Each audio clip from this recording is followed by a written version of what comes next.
우리 하나님의 말씀은 사도행전 9장 32절에서 43절까지를 변재현 지사님이 봉독합니다. 그때에 베드로가 사방으로 두루 다니다가 루따에 사는 성도들에게도 내려갔더니 거기서 애니아라 하는 사람을 만나매 그는 중풍병으로 침상 위에 누운 지 8해라. 베드로가 이르되 애니아야 예수 그리스도께서 너를 낫게 하시니 일어나 내 자리를 정돈하라 한데 곧 일어나니 루따와 사론에 사는 사람들이 다 그를 보고 주께로 돌아오니라. 요빠에 다비다라 하는 여제자가 있으니 그 이름을 번역하면 도르가라.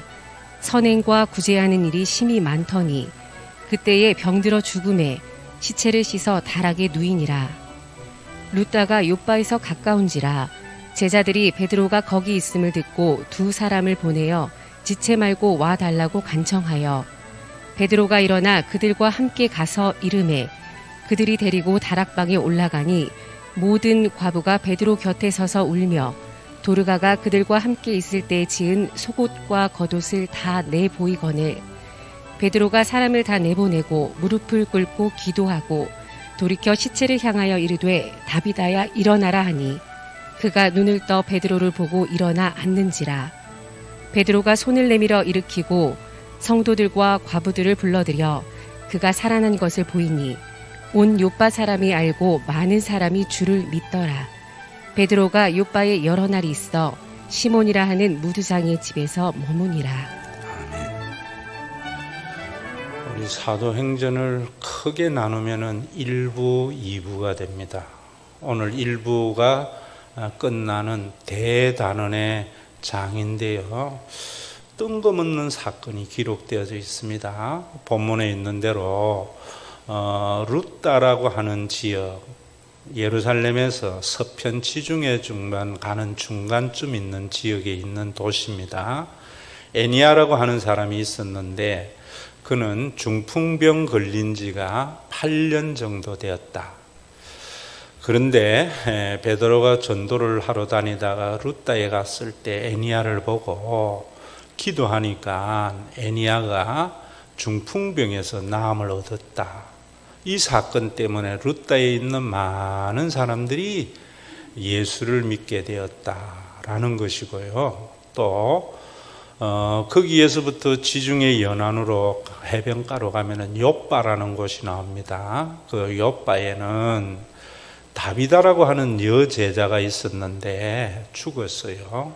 그래서 사람들이 시체를 씻어서 다락방에 놔뒀는데 루따에 베드로가 있다는 소식을 듣고 베드로를 초청했어요.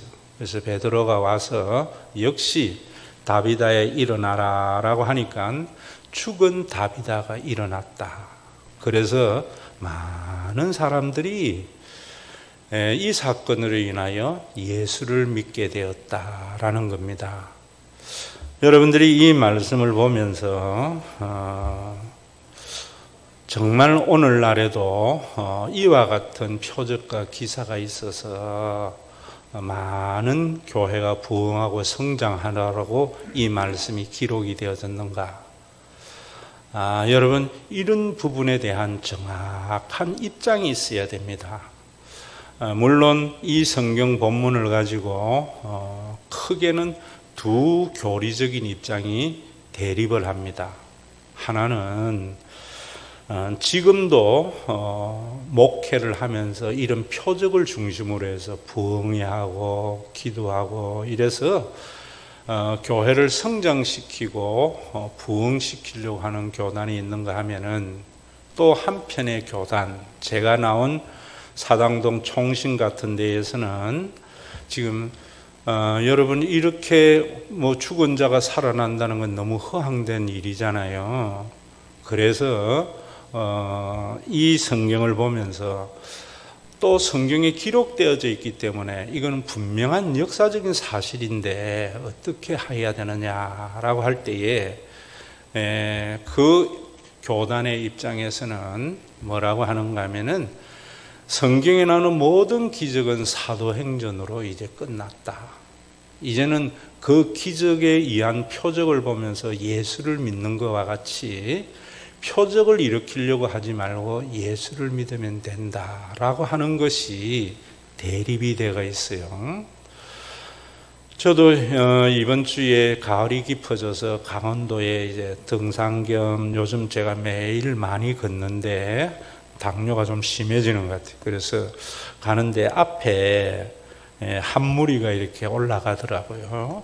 아마 산악회에서 온 한 10여 명 되는 사람들이 어떤 60대의 남자분이 옆에 사람에게 이야기하는 걸 제가 뒤에서 들으면서 올라갔는데 뭐라는가 하면은 자기가 교회에 안 다녔대요. 마누라가 다녔는데 핍박을 많이 했대요. 그래서 마누라 손에 또 이끌려서 나이가 들어서 할 수 없이 교회에 가고 성경을 봤는데 제가 성경 읽어보니까 중풍병자가 낫고 죽은 자가 살아나고 뭐 이런 이야기를 쓰여져 있어서 이런 허황된 것을 믿어도 되나 라고 생각을 했대요. 그런 생각을 하고 있는데 잠실에서 5만 명이 모이는 집회가요. 어마어마한 사람들이 모였더라는 거예요. 그래서 모여 있는데 거기에 목사님이 나와서 기도를 하는데 실제로 자기 옆에 어떤 환자가 있었는데 목사님이 기도하니까 나와서 걷고 뛰는 걸 보면서 그럴 수 있다 하고 믿으면서 자기는 그때부터 교회에 다니면서 열심히 신앙생활을 한다 이런 이야기를 해요. 여러분, 자, 우리가 이런 부분에 있어서 분명한 우리의 입장이 교리적으로 접근을 하면은 진영 논리가 됩니다. 우리가 사도행전에 있는 교회는 구원사의 교회이고요. 이 구원사의 교회를 어떻게 지금 이 시대의 동백에서 이루어 갈 것인가. 그것이 목회고 신앙생활의 주안점이 되어야 되거든요. 제가 그래서 이런 기적을 행하는 것을 목회의 주안점으로 삼나 아니면은 예수를 믿으라고 하는 것을 주안점으로 삼아야 되나 우리 이런 것들이 그런 교리로 인하여 진영 논리로 부딪히고 내가 옳리 네가 옳리 싸우다 보니까 정말 이 본문을 통하여 하나님이 주시고자 하는 계시의 음성을 놓치는 경우가 참 많이 있지요. 지금 우리 한국의 교회의 모습은 너무 교리 중심의 신앙이다 보니까 문제가 참 많이 되어지고 자기하고 생각이 다르면 서로 충돌이 일어나고 모든 것을 막고 틀린다는 이분법적으로 접근을 하고 있거든요. 제가 여러분들에게 지난번에 설교를 하면서 그런 이야기를 했어요. 교리는 백신이나 치료제하고 같다. 머리에 담으세요. 원래 예수님이 교리를 만든 건 아니거든요. 그런데 사도행전 이럴 때까지만 해도 교회가 구원사에 의한 성령의 공동체로 증거되어지고 존재를 했어요. 그러다가 이제 2세기, 3세기를 가면서 교부라는 분들이 생겨납니다. 왜 생겨났는가? 이단들 때문이에요. 그래서 그 교부들에 의해서 이제 교리 중심의 교회로 바뀌면서 교회는 자기하고 다른 교리를 가지고 있는 사람을 화형시키고 이런 진리 논쟁으로 빠져버렸다는 겁니다. 물론 우리가 진리를 고수하는 것은 중요하지만 더 중요한 것은 구원사를 우리의 삶에 재현함으로 말미암아 하나님의 나라를 맛보는 신앙생활을 통해서 세상에 빛이 되는 것이 참 중요하거든요. 그래서 제가 여러분들에게 성찬식을 할 때에도 그런 이야기를 하지요. 우리가 예수님의 십자가가 분명한 역사적인 사실인데 그 십자가를 재현하기 위해서 필리핀 같은 데에서는 고난주간에 실제로 십자가에 못 박히면서 그 주님의 고통에 참여한다 이런다고요. 또 성찬식을 할 때에도 천주교에서는 떡과 포도주가 예수님의 살과 피로 변한다라고 이야기를 하고, 또 개혁적인 교단에서는 뭐 루터나 다 상황이 다르지만 공제설이라든지 기념설이라든지 이러는데, 예수님께서 기념하라고 하는 아난네시스는 재현하라는 거거든요. 그 말이 뭐냐면 예수님이 십자가로서 통하여 이루신 그 구원을 우리에게 재현하라. 성령이 오심으로 말미암아 주님의 몸된 교회가 세워졌는데, 그 교회를 동백에서 재현해서 너희가 하나님의 나라를 맛보는 그런 삶을 살아라 라는 말씀이거든요. 백신은 제가 여러분들에게 말씀드렸지만은 코로나19 바이러스를 예방하는 데에 면역을 가지는 데에 필요한 거예요. 또 치료제는 병에 걸렸을 때에 치료하는 겁니다. 그래서 교리는 백신이나 치료제와 같은 거예요.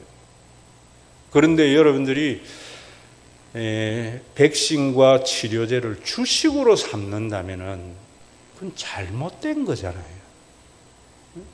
주식은 우리의 육체에 영양을 공급해서 활동할 수 있는 그런 것이 우리의 주식이 되어야 되거든요. 그러면 오늘도 이 말씀을 통해서 여러분들이 지금도 그런 병자를 낫게 하는 것이나, 아니면은 그거는 사도행전 시대로 끝나고 지금은 예수 믿는 것이 옳은 거야 하고 교리 논쟁하는 것이 아니고요. 이 말씀을 통해서 하나님이 우리에게 주시고자 하는 음성이 뭔가, 이런 부분들을 신앙의 기준으로 삼아서 하나님의 계시로 받아들여야 된다, 이런 것이죠. 여러분들에게 첨언해서 말하자면은 너무나 이런 것들이 강력하기 때문에요. 우리가 지금도 예수 믿으면은 죽은 자가 살아나고 병든 자가 일어난다, 이런 것들이 참 매혹적이에요. 그래서 제가 여러분들에게 이야기할 때 그런 이야기 했죠.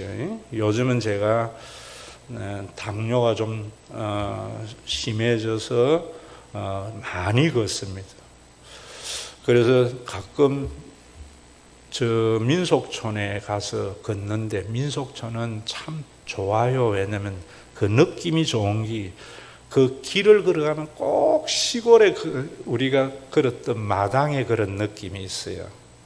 요즘 또 가을도 깊어져서 가는데 입장료가 25,000원인데 저는 국가유공자라서 그냥 보험번호만 쓰면은 들어가서 가는데, 갈 때에 제일 차선이 언젠가 말씀드렸지만은 늘 밀려요. 왜 밀리는가?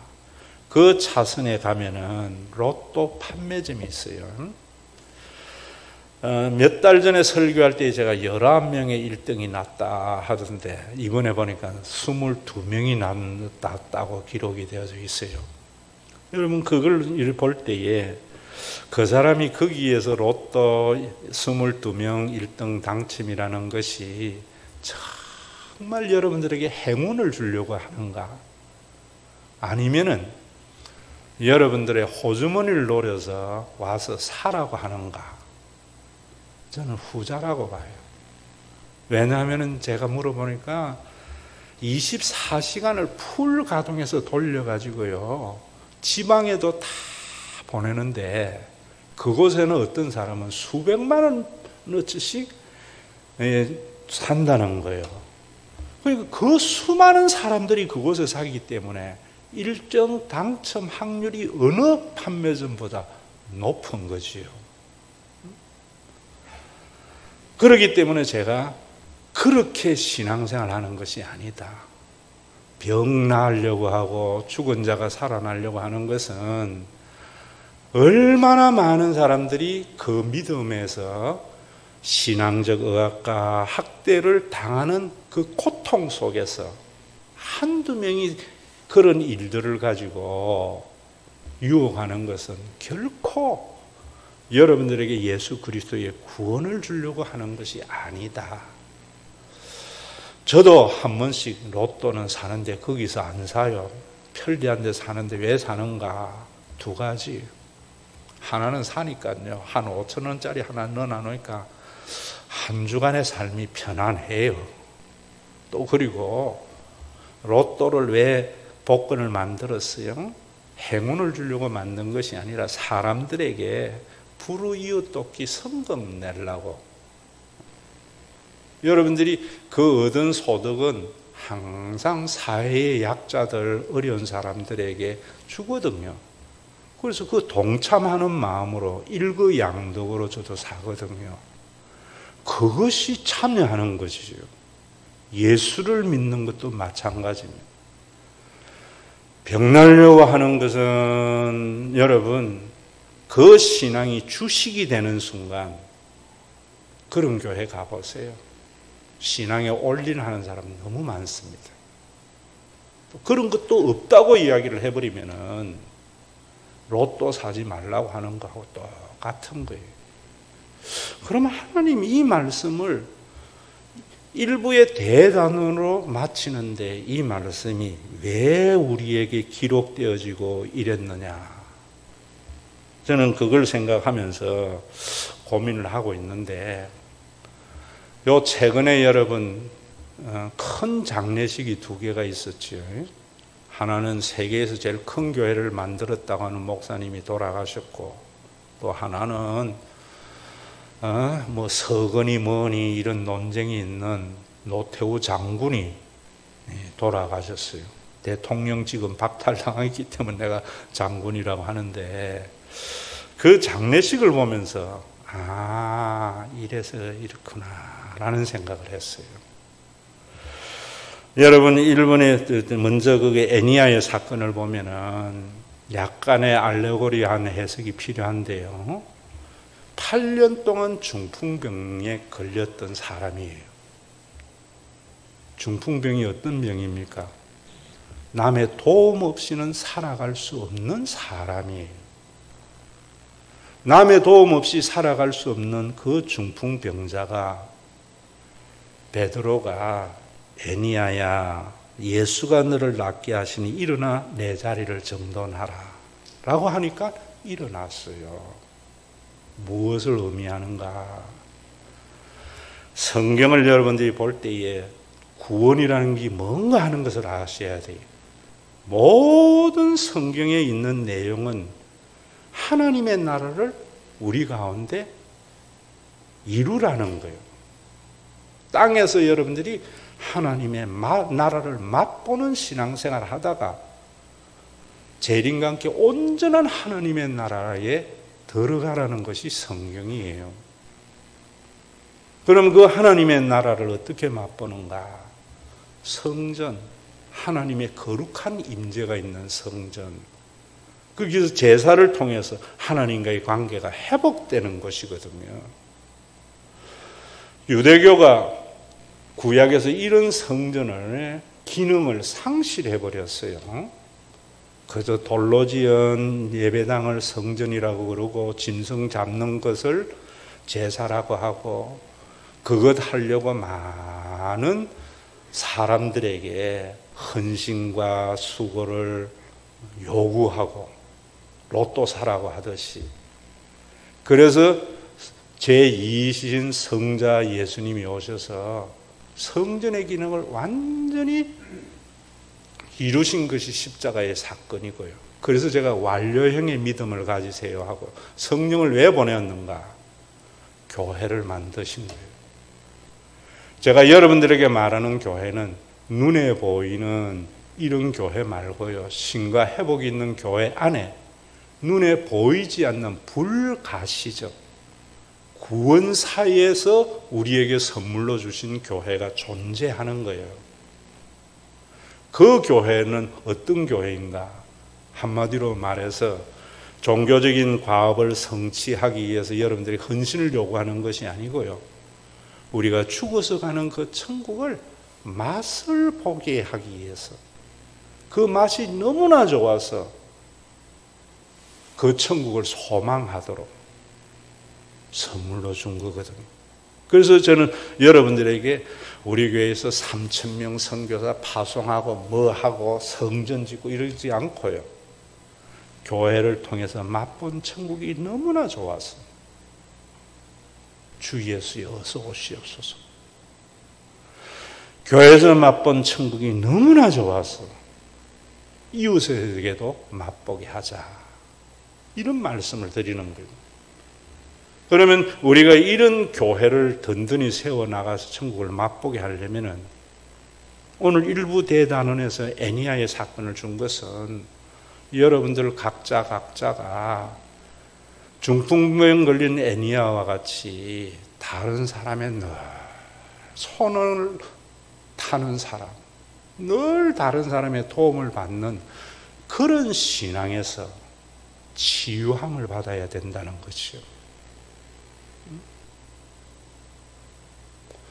오늘도 우리가 코로나19에서 일상생활로 우리가 돌아올 때에 하나님의 징계라고 했잖아요. 심판이 아니고 겁주려고 한 게 아니잖아요. 어떻게 전화위복이 되는가? 이제 언제나 남에게 도움을 받고 위로를 받으려고 하고 교회 와도 그래서 남에게 부담이 되는 사람에서 이제는 다른 사람에게 유익이 되는 사람으로 바뀌어야 된다고. 코로나19가 왜 왔는가? 대기업들도 늘 국민들에게 도움을 받아서 기업 커나가려고 하는 기업이나 늘 국민들에게 표어서 자자손손 잘 먹고 내 따르는 사람들 한몫 챙겨주려고 하는 이런 정치가들이 진정으로 나라와 이웃에게 도움이 되는 사람이 되라. 그것이 모르면은 일상으로 돌아와도 아무런 의미가 없는 거예요. 여러분, 예수의 이름으로 중풍병자를 일으키는 게 중요한 게 아니라고요. 그거 없으면 아무것도 없다는 생각이 들더라고요. 그래서 뜬금없는 사건을 통해서 대단원의 막을 내리는구나, 이런 생각이 들었습니다. 연속 강해를 해오다가 보니까 어떻게 대면 예배가 시작되는 이 시점에 이 말씀이 어떻게 딱 맞았는데, 이제 대면 예배를 시작하면서 저와 여러분들이 어떤 생각을 해야 되는가? 교회에 위로받으려고 오지 마세요. 도움받으려고 오지 마세요. 그동안에는 애니야와 같이 늘 다른 사람의 도움 속에서 내가 존재하는 자였다면 오늘 이 말씀대로 애니야야, 예수께서 그리스도께서 너를 낫게 하시니 일어나 네 자리를 정돈하라. 이제 스스로 교회에서 자기의 할 일도 할 줄 알고요. 더 나아가서 다른 사람에게 뭔가가 도움이 되려고 하는 이런 신앙으로 되어질 때 눈에 보이지 않는 불가시적 교회가 가시적 교회 안에서 나타나기를 시작한다. 이 말씀이지요. 이 말씀이지요. 이제까지는 무엇 때문에 신앙생활을 했는지 모르지만은 오늘 이 말씀을 깊이 받아들여서 진짜로 이제 우리 교회가 종교적인 세력의 확장이 아니라 여러분들 각자가 하나님의 나라를 맛보는 교회. 그 하나님의 나라를 맛본다는 것도요, 변화되지 않으면 몰라요. 거듭나지 않으면. 그저 병 낫고 부자 되고 잘 되고, 그거는 하나님의 나라 아니고 세상의 나라예요. 거듭난 자의 삶, 제가 빌립보서 강의하면서 이야기했잖아요. 또 사도행전에 뭐라 그래요? 주는 자가 복되다. 거듭나지 않으면 그 말씀 몰라요. 주는 자가 복되다고 하니까 주면 하나님이 더 크게 준다는 거 생각하는데, 주는 자가 복되다 하는 말은요, 주는 자가 행복하다 이런 말이에요. 그래서 제가 여러분들에게 말씀드렸죠. 받는 자식은 늘 불평이지만 모든 것을 자식에게 주는 부모는요, 죽어도 행복해요, 자식 때문에. 이거는 말로 설명해서 되는 게 아니에요. 순종해서 경험해 봐야 돼요. 목사든 장로든 모태신앙이든 늘 남에게 위로받으려고 하고 도움받으려고 하고 하나님에게 뭔가 얻으려고 하는 사람은 늘 교회에도 가만히 들어봐서 불평해요. 우리 목사님 왜 저래? 교회 왜 저래? 남에게 도움을 한번 줘보면은요, 내가 도움을 받아서 얻는 기쁨과는 비교할 수 없는 기쁨이 주면 주는 삶을 살아볼수록 크다는 것을 알게 되어져요. 자식을 처음 낳았을 때에 자식에게 주면 아이고 내가 이 왼수덩어리 왜 낳았나 하지만은요, 자꾸 부모로서 삶을 살면은 70이 넘고 80이 넘으면 더 못 주어서 안타까워하는 경험에서 우러나오는 행복이 있거든요. 그래서 제가 2040 비전을 선포한 것이죠. 애니야의 사건은 왜 일부를 이렇게 막혔는가? 늘 교회에 나와도 남에게 도움받고 목사님에게 위로받으려고 하고 하나님에게 도움받으려고 하는 사람은 불가시적 교회의 하나님의 나라의 백성이 아니라는 거죠. 가시적 유대교 외형에서 불가시적 교회를 회복하려고 애니야의 사건을 기록했고 이것으로 일부를 마친단 말입니다. 그러면서 그 다음에 또 보면 다비다의 사건이 나오잖아요. 죽은 시체라고 이야기해요. 베드로가 와서 다비다야 일어나라 하니 그가 눈을 떠 베드로를 보고 일어나 앉는지라 하는데 그 앞에 보면 다비다가 어떤 사람인가 하면은요, 선행과 구제하는 일이 심히 많더라. 그러면서 그 뒤에 다비다가 죽었을 때에 39절에 보면 모든 가부가 베드로 곁에 서서 울며 도르가가 그들과 함께 있을 때 지은 속옷과 겉옷을 내보이거늘. 사람의 진짜의 모습은요, 앞모습이 아니라 뒷모습입니다. 그래서 제가 제일 큰 교회를 만들었다는 목사님의 장례식이나 노태우 장군의 장례식을 보면서 뒷모습을 본 거죠. 왜 성경 기록되어졌는가? 누가 애니야와 같은 고침을 받는가? 자기의 뒷모습에 관심 있는 사람. 도르가가 다비다가 죽었다가 살아나는 게 뭔 의미가 있어요?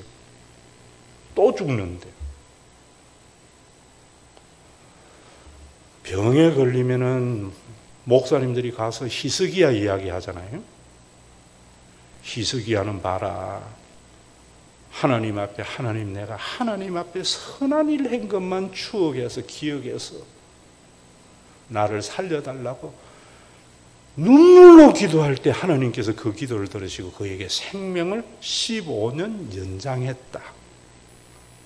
여러분들도 병에 걸렸을 때 하나님 앞에 내가 하나님 앞에 잘한 것 기억해서 나의 생명을 연장해달라고 기도해라 라고 하는데 성경의 팩트는요 뭐냐면 그건 사실이에요. 그런데 하나님의 계시는 뭐냐면 히스기야가 15년의 생명을 연장받아서 한 일이 뭐냐 하면은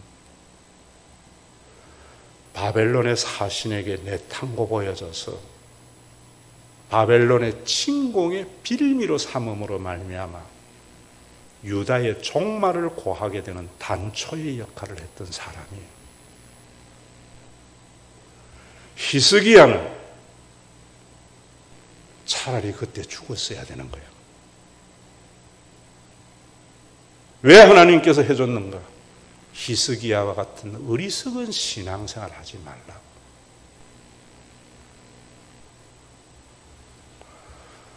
오늘도 여러분들의 뒷모습, 정성이 죽으면은 문상객이 수도 없이 오지만, 정성의 집에 개가, 정성이 죽으면은 문상객이 없다. 일반적인 진리거든요. 저는 그래 생각해요. 아이고, 우리 목사님 뭐 이런 거, 또 여러분들 스스로에게도 뭐 우리 장로님, 우리 누구,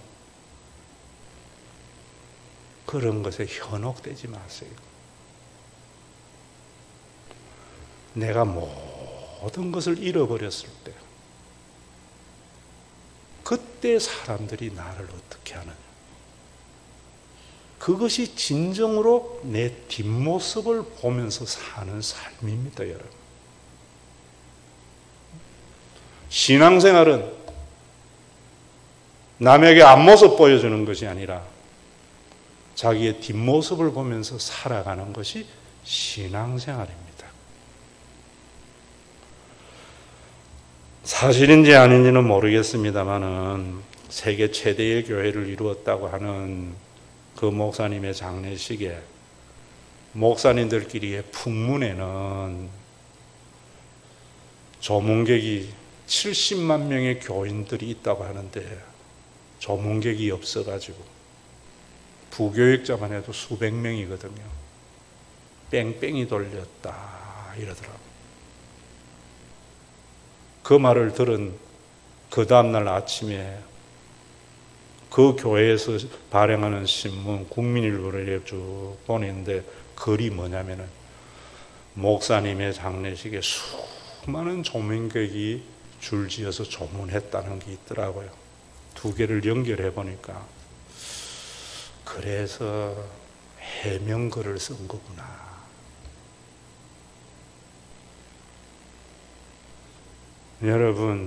여러분들이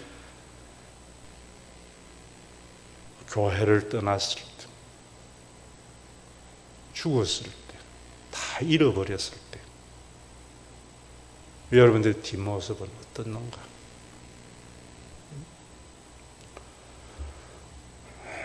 우리 교회 이번에도 은퇴와 새로 임직을 세우려고 하는데, 내가 은퇴 일을 이야기하면서 김평준 장로님 보고 내가 그런 이야기했어요. 제일 힘들 때 장로님이 미국 갔다가 4년 만에 돌아올 때 연어가 해이하는 것 같은 느낌이었다. 어쩌면은 내 평생에 그 기억이 고바랍 때가 나타날지 모르시오. 오늘도 여러분, 우리가 가치 평가 우리의 삶은 어떻게 기억되느냐, 그것이 있어야만이 남에게 유익이 되는 삶, 교회에서 얻으려고 하는 것이 아니라 덕이 되려고 하는 삶, 이 삶을 사는 것이 답이다예요. 답이다. 그러면서 또 우리가 한 가지 생각해야 되는 게 있지. 김수환 추기경이나 성철 스님이 죽었을 때에 수많은 사람들이 조문 왔는데 그 뭔가 많은 사람들이 우리가 그래서 그런 도를 닦고 그런 삶을 살아야 되는가? 그 퀘션이 생겼어요. 그때 내 머릿속에 떠오르는 것이 뭐냐면은 마태복음 18장에 어린아이들이 예수님에게 나오는데 예수님이 제자들이 막았어요. 왜 막았는가? 유대교에 의하면은 13세 이하 어린아이들은 율법의 의무에서 제외되는 인간으로 취급받지 못하는 것이 어린아이들이에요. 그들을 막는 그들에게, 너희들에게 예수님의 강론이 뭐 필요하냐 막을 때 예수님이 놔둬라. 천국에는 이런 자의 것이니라. 세상이 보는 관점, 종교적인 보는 관점과 다른 하나님의 나라. 세상에는 수많은 조문객이 모여드는 삶은 성공적인 삶인 거 잘 살았던 삶 같지만은 하나님이 볼 때는 아니거든요. 제가 대학교에 있을 때 어느 무명 선교사가 죽었을 때 내가 그런 장례식을 하면서 설교한 적이 있습니다. 무명의 선교사지만은 슈바이처보다 더 크게 주님 앞에 인정받을 수도 있을 것 같다. 거듭남이 있어야 돼요. 부활이 있어야 됩니다. 육이 죽어야 됩니다. 이 싸움이 얼마나 우리에게 큰지 몰라요. 큰지 몰라요. 천국에서 큰 자는 조문객이 수많은 사람이 줄을 잇는 자가 큰 자 아니에요. 그래서 제가 여러분들에게 우리 신과 회복이 있는 교회를 세우는 것은 아무런 힘이 없어서 교회 헌금도 제대로 하지 못하고 봉사도 못하지만 주일날 내 자리를 지키려고, 목사님이 내 자리에 내가 없을 때 얼마나 허전하겠나. 내 자리라도 지키고 내가 할 수 있는 것은 교회를 위해서 기도하는 일밖에 없는데, 중심으로, 충이라는 것은 중, 가운데 중 마음심 아니에요. 그 마음이 있어야지 영웅 내려고, 뒷모습 크게 나타내려고 도 닦고 의를 행하는 것도 아닙니다. 다비다가 죽고 난 뒤에 모든 가부들이 속옷과 겉옷을 내보면서 죽음을 안타까워하는 것을 기대해서 그런 선행한 사람이 아니거든요. 부활의 영광이거든요. 왜 오늘날까지 교회가 안 되어지는가? 애니야의 사건이 안 일어나기 때문에. 왜 안 일어나는가? 부활의 영광을 모르거든요. 코로나19가 에서 일상으로 돌아왔다고 우리가 기뻐하려는 것만이 아니고, 왜 코로나19를 통해서 하나님이 징계하셨는가? 전부 남에게 도움받고 위로받고, 그 대통령이라도 기업이라도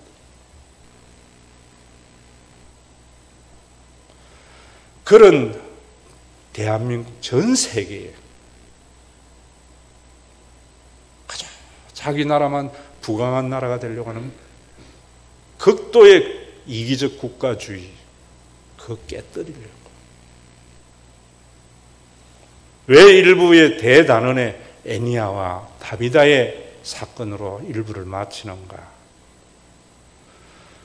중풍병자의 삶에서 건강한 삶으로 예수님 때문에 어떻게 다비다와 같이 자기의 뒷모습이 어떻는가를 생각해보는 사람, 목사님에게 나는 어떤 장로로 집사로 기억될 것인가? 나는 여러분들에게 어떤 목사로 기억될 것인가? 그것도 중요하지만 더 중요한 것은 하나님에게 어떻게 기억될 건가요? 주님 만났을 때 세상 모든 사람의 눈은 속여도 하나님은 우리의 중심, 폐부를 찌르는 우리 중심을 볼 때 하나님에게는 내 합리화도 변명도 통하지 않아요. 내 깊은 곳에 내 중심을 보시는 하나님이 세상 사는 사람들은 별로 가치 있게 안 여겼는데 주님은 크다 일컬을 거예요. 그것을 말씀하는 거예요. 여러분, 제가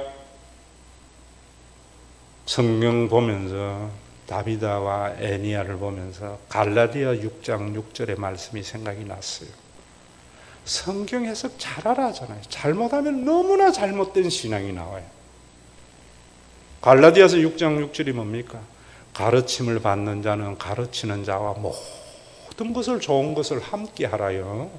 우리나라 말에는 옛날에 부흥회 할 때마다 마칠 때에 부흥사가 이 말씀을 인용하는 거예요. 그러면 부흥회 마칠 때에 감동받은 교인 중에, 감동이 아니라 복 받으려고 하는 교인 중에 강사 양복해주고 목사님 양복해주고 뭐 이런 일이 일어나요. 그 말씀 그런 의미가 아니에요. 가르침을 받는 자는 가르치는 자와 좋은 것을 함께 할 때 좋은 것은 영적 탁월성에 동참하라 이 말이에요. 영적 탁월성이라는 것은 방언하고 영적인 어떤 수준 이런 게 아니에요. 교회를 사랑하는 마음, 자식이 부모가 가정을 사랑하는 만큼 자식이 가정을 사랑하면 그 가정은 하나님의 나라 됩니다.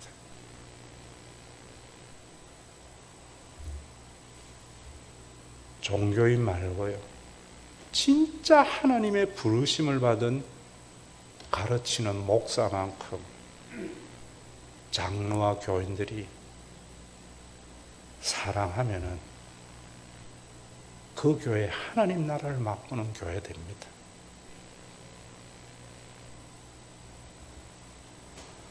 제가 여러분들에게 교인 사랑하라고 안 하는 이유 아셔야 됩니다. 교회를 사랑하라는 것. 교회가 교인이지 뭐 이렇게 할 수도 있지만 큰 차이가 있어요. 교인을 사랑하라면은요, 왜 나는 교인인데 이해 안 해줘 이런다고. 그건 사랑 아니거든요. 유명한 국회의원 아들 로엘이 부모가요, 어릴 때 사랑 잘못해서 그런 아들 낳은 거예요. 그래서 그 집안 망쳐지는 거예요. 가정을 사랑하는 것, 자녀를 사랑하는 것하고 달라요. 교회를 사랑하는 것이 뭔가? 어떤 행동이 교회에 유익되는가? 쉽지 않아요. 왜냐하면 우리 속에 끊임없이 자기의가 솟아나거든요. 저도 내 마음속에 나를 드러내려고 하는 욕망, 가지려고 하는 욕망, 인정받으려고 하는 거 날 때마다 다비다로 돌아가게 하는 문구가 하나 있어요. 제가 나온 신학교 다닐 때만 해도 컴퓨터가 없었습니다. 레포트나 논문을 쓰려면 다 복사집 가야 돼요. 그래서 대학 앞에는 언제나 복사집들이 줄비해가 있어요. 제가 가는 복사집에 출입문을 딱 열려면 손잡이 옆에 달려있는 글이 하나 있습니다. 오늘 주님 오십니다. 처음에는 이 집 이단 아닌가? 3년을 다니면서 그 글을 내가 볼 때 어떤 생각이 들어? 진리구나. 답이다구나. 언제 주님 오신다는 생각으로 사는 게 아니고 오늘 주님 오시는 것과 같은 삶을 살 때 에니야의 역사가 일어나는 거구나. 왜 걱정하는가? 내일 때문에 걱정하거든요. 왜 못하는가? 유익이 못 되는가? 다음에 잘하려고요. 못하거든요. 오늘도 여러분, 오늘도 주님 오신다는 마음으로 에니야의 역사가 일어나시고, 주님 사람의 평가에 너무 매달리지 말고요. 내 뒷모습을 사람들이 어떻게 추억할까도 생각해야 되지만 그보다 더 주님 앞에 갔을 때에 내 중심을 보시는 주님이 나를 어떻게 볼까? 이 신앙이 우리 교회를 교회답게 하는, 이 나라가 코로나19에서 일상으로 돌아가게 하신 하나님의 깊은 계시의 음성이다. 우리 주 예수 그리스도의 은혜와 아버지 하나님의 사랑하심과 성령님의 감동 내주하심이 자신의 앞모습을 단장하기보다 내 뒷모습이 어떤 것인가,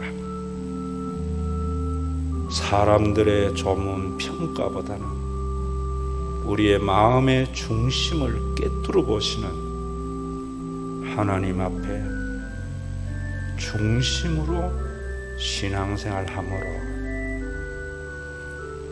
에니야와 같이 언제나 다른 사람의 손을 타야만이 존재했던 신앙인이 예수의 이름으로 고침을 받아서 교회의 유익이 되어지는 아름다운 생애를 살기를 원하는 믿음의 권속들과